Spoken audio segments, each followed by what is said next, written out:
What's up, everybody? Joe Brown here. This is the Heresy Financial Show. The big question on everybody's mind right now is who will win the currency war? And most people don't know that that's the question that's being asked right now, and that's the question people are trying to answer. But make no mistake, there's a currency war going on around the world right now. You have certain players who have been the reigning champs for a while. The United States. You have other players that are coming in as an unexpected challenger. Russia. You have other players that are waiting behind the scenes, looking around, waiting to see how things unfold, seeing when it is the right time to make their move. Countries like China. So we're going to talk about that because right now, everything going on with energy, the energy crisis that existed far longer before Russia invaded Ukraine, we're also seeing those problems becoming worse because of Russia invading Ukraine and the demands that each side is making. And then we're also seeing problems crop up from the bond market as the Federal Reserve is forced to stay committed to what they said they were going to do. That is tightening because if you probably didn't notice because it didn't make any of the news, their balance sheet actually declined last week as they are following through on what they said they were going to do, which is selling assets, quantitative tightening, and raising rates, and it is causing problems. Ready? Let's dive in. All right, guys, as you know, last week I spent the week at a mining conference. You saw that my videos, I was in hotel rooms traveling around. And the reason I was there is because I'm trying to find the best companies on earth for you guys. My goal with this channel is number one, to teach you how money works, because how money works is the rules of the game. If you want to go play a game and you want to win, the first thing that you have to do is you have to know what the rules of the game are. You have to understand how the game works. So that's priority number one. I want to make sure people know how the game is played. You got to know how money works so that you know how to play the game. And then once you know how to play the game, then you can start playing to win. The second thing is putting in front of you opportunities that I believe have a massive potential of making you a lot of wealth, because you invest in gold and silver and Bitcoin. Through those things, you're probably going to preserve your purchasing power, whether we have inflation or deflation or not. You're going to preserve your purchasing power in those real savings vehicles. And on the other side, then, when things crash in real terms, again, whether you have an inflationary deleveraging or a deflationary deleveraging, you'll be able to buy things at a discount. But the other thing that's going on is there's always a buy. No matter what is happening in the world, there's always a long opportunity. There's not just short opportunities. Even if things are crashing, there's always a long.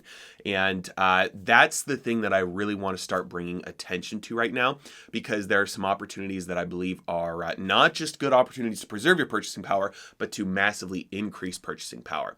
And I'm never going to give you trading advice. I'm never going to give you investment advice, but I want to make sure that I'm bringing opportunities in front of you.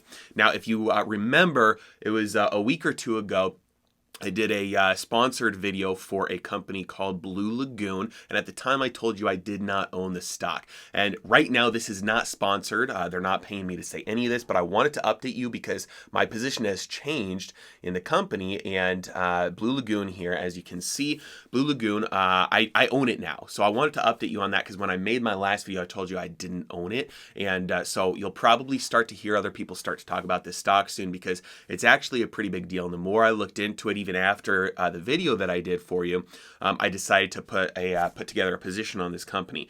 So number one, I own it now, and the reason why, there's a couple reasons. Number one, the CEO, Rainavig, increased his position in the company, bought another 100,000 shares. So that's a big deal. That's one of the things. Like I said, I was traveling around. I was at this mining conference, meeting with people, meeting with investors, meeting with CEOs and investors, meeting with people who, analysts who review companies, and looking for, hey, what do people look for in companies? Because I say this all the time. Mark Twain said the definition of a gold mine is a hole in the ground with a liar on top. So how do you make sure that what you're investing in is what they really say is there? And one of the heuristics is to look at who is invested in the company.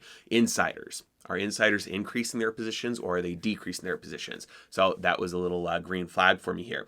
The next thing is that Crescat Capital.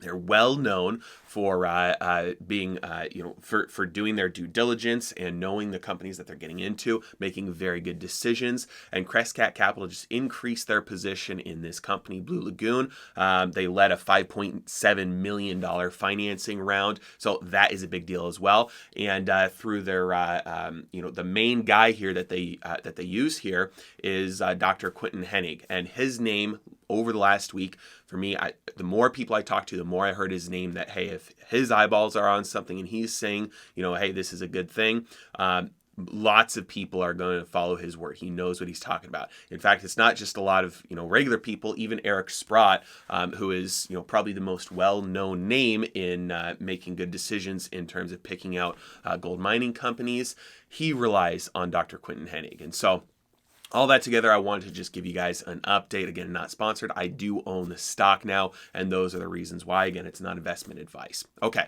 now let's move on to the Federal Reserve's balance sheet, because this is the thing that I think is a big deal right now that didn't make any headlines, that the Federal Reserve's balance sheet actually declined. And everybody was making a big deal about it 2 weeks ago when the Federal Reserve's balance sheet made a new all-time high here. And I made a video about that explaining what was the reason. It's because mortgage-backed security settlements take 4 weeks to 12 weeks, I believe. It can take a couple of months to settle. And so these are new mortgage-backed securities hitting their balance sheet that they made purchases of a couple of months ago.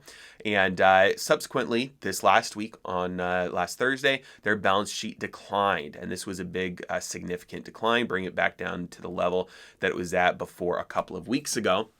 And so this is highlighting, hey, the Federal Reserve's doing what they've said they were going to do. Their balance sheet is no longer on net going to be growing here, and it's just going to be moving sideways. It's got to move up and down as things run off, and they have to replace them. And so it's going to be moving side to side. So you're going to see a little bit of an up and down, but you're not going to see a massive increase like we've been seeing over the last 2 years, as it's just been chugging in higher and higher and higher. We're going to start to see it move sideways. Now, one of the reasons that this is causing problems is because it's causing the yield curve to invert.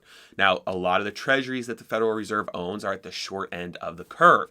Short end of the curve meaning the treasuries that mature sooner rather than later. So as they sell these things, as they're not adding any more to their balance sheet, we're seeing selling pressure increase relative to the buying pressure that we used to see. Yields are increasing. So one thing that we might see as the Federal Reserve is trying to get in front of the entire yield curve inverting, which just briefly, I believe it was yesterday, the 2-year yield was actually higher than the 30-year yield. That hasn't happened for since like 2007. It's been a long time. So as the Federal Reserve tries to get in front of that and make sure, parts of the yield curve are inverted right now, the main one, the 2 and the 10, is inverted.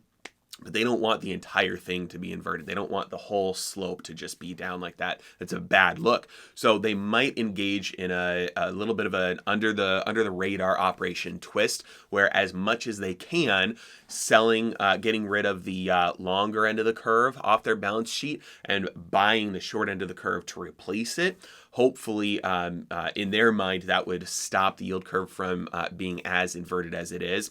But the problem with that is they have to, they can only sell what they have. And so if they have way more on the short end than they do on the long end, then they're not going to be able to engage in that much of an operation twist there to try and bring order to the bond market, because they don't have anything to sell. And so if they only have, or primarily have, the short end, then that's what they have to sell. It won't really matter that much. It won't really do anything. They'll just have to keep on rolling that over, and they won't be able to manipulate the rates in the bond market as much. But to the extent that they have that ability, you might see them try that, and that might be one of the reasons why we don't see a full inversion all across the yield curve as soon as we might expect. But regardless, it's coming. Now, a reason why this is a big deal is because it highlights that what we're going through right now is actually a currency war. It's not just, a regular war. It's not just inflation. It's not just one little thing. We're seeing the entire financial system that's been built up on a shaky Jenga tower held together by bubble gum. That's what a fiat currency system is, a centralized globalized fiat currency system where you've had certain players be able to exploit the entire world in terms of forcing them to use a currency that is not to their benefit. We're seeing this entire system start to show problems and crumble. It's like the analogy that I use is like a balloon.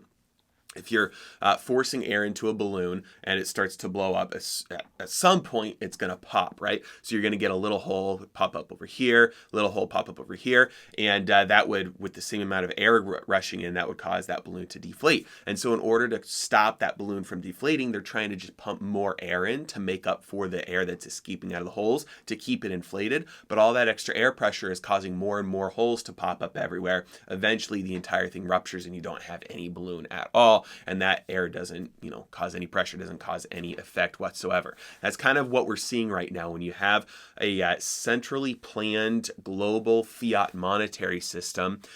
You're going to have massive problems start to crop up. And those problems, if you deal with them by doubling down and doing more of the same, you're just going to cause more and more issues. And unfortunately, if you look back at the last couple hundred years, many times, at the end of these fiat cycles, you tend to see them end in war before the new order arises kind of out of the ashes, unfortunately. And so I'm really hoping, obviously we do have war already in Europe, really hoping that it can de-escalate from here, because war is the last thing that anybody on earth should want. We want war to stop. We want it to go away. We don't want it to escalate.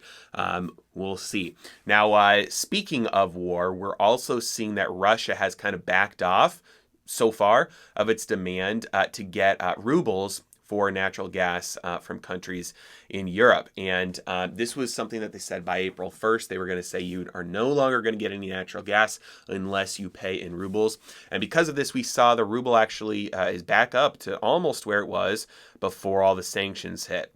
This is a 6-month chart of the ruble here, and it's recovered very nicely. Part of that was because they did a sort of a soft peg to gold. They put a floor under the price of gold with the ruble, saying that they would buy they would buy gold with rubles. Their central bank would at a specific price, 5,000 rubles per gram, and so as the ruble recovers, then that is putting a higher and higher floor under the price of gold, and so we're getting to the point now where COMEX and anybody who wants to short gold and potentially try and push the price down is in a conundrum now where they'll also have to attack the ruble at the same time in order to not have that discrepancy show up and a massive arbitrage opportunity show up in the market. These things are probably going to take a little bit longer to unfold. A lot of people are saying, hey, we've got a new global gold-backed monetary system now where they're going to start making people pay in gold for oil. Probably won't happen as soon as some of these people are saying, if it happens at all. But these are little signposts saying, hey, this is something that could happen in the future. And right now it seems like Russia has backed off a little bit of the demand, although they said the settlement issue doesn't happen for a couple of weeks after that demand for April 1st begins. But they're essentially saying, hey, we don't want to provide you with your needs when you're sanctioning us unless you're going to help us out as well. So they're saying, hey, we're not going to give you the natural gas unless you pay for it in rubles. That would help the value of the ruble as well, obviously. A little bit of a standoff, but here's the thing. Most countries in Europe will probably save face, and they probably won't do this, but there will be some countries who do. There will be some countries who just say, yeah, I don't care, we'll buy it in rubles because we need it. And then what they're going to do is they're going to flip that natural gas for a profit to the rest of the companies who don't want to buy it with rubles. Because right now, there's a big arbitrage opportunity right there. You can buy it for very cheap from Russia. And so you will see, in my opinion, we're absolutely going to see this happen where there's going to be some countries that just say, I'm going to take this profit opportunity, I'm going to buy it in rubles, I'm going to flip it for a profit. So it's kind of like, in my opinion, what we're going to see is a big win-win-win. Russia's going to win because they're going to get the support for the ruble that they want. These other countries are going to win because they're going to get a profit opportunity by arbitraging it, buying it from Russia at a cheaper price with rubles, and then flipping it to all the other countries who want to save face. And then all the other countries, probably like Germany and some other countries, will probably be able to save face then because they don't have to say, oh, yeah, we caved to Russia. They're not going to be buying it with rubles. They're going to be paying a little bit of a markup by buying it from their neighbors. We'll see what happens. In the end, I think China right now is the sleeping giant. They are taking a step back. They are watching all of this unfold. Largest exporter in the world. They're looking at all of this and they're saying, we are wanting to see how this unfolds. We want to see how this plays out. At some point, it's inevitable they're going to make a move on Taiwan. They're watching this and saying, hey, we want to make sure that we play this right. They've got way more exposure to the dollar than Russia did. So they're looking at this and seeing how much of a hit is Russia taking from this. Even though Russia had very little exposure to treasuries in the dollar, China has way more exposure to the dollar. Massive holding of treasuries still. They've been trying to dump them, but they haven't yet. They still have a lot. Still have a massive exposure to treasuries in the dollar. So they're taking a look and they're taking notes and they're saying, what do we need to do? Because eventually they want to move away from a world dominated by the dollar. And ultimately that's what everybody wants as well, except for the United States, obviously. And so we're going to see more and more moves from the world over the next couple of years to move away from the dollar. The only question is it going to happen all at once or is it going to happen gradually? And the answer normally is gradually and then all at once. As always, really appreciate you guys. Oh, final note here. I'm going to be speaking at the Market Disruptors Live, Mark Moss's event in Dallas, May 6th through 8th. I'd love to see you there. Last time his event was in Miami in November. Saw a lot of you guys there. It was a lot of fun. Would love to see any of you there. Again, if you didn't have a chance to make it last time, this time I'm actually going to be speaking as well. So I'd love to see you there. I've got a link in the description below if you would like to join. Again, that's May 6th through 8th, and it's in Dallas this time. As always, thank you so much for watching. You guys have a great day.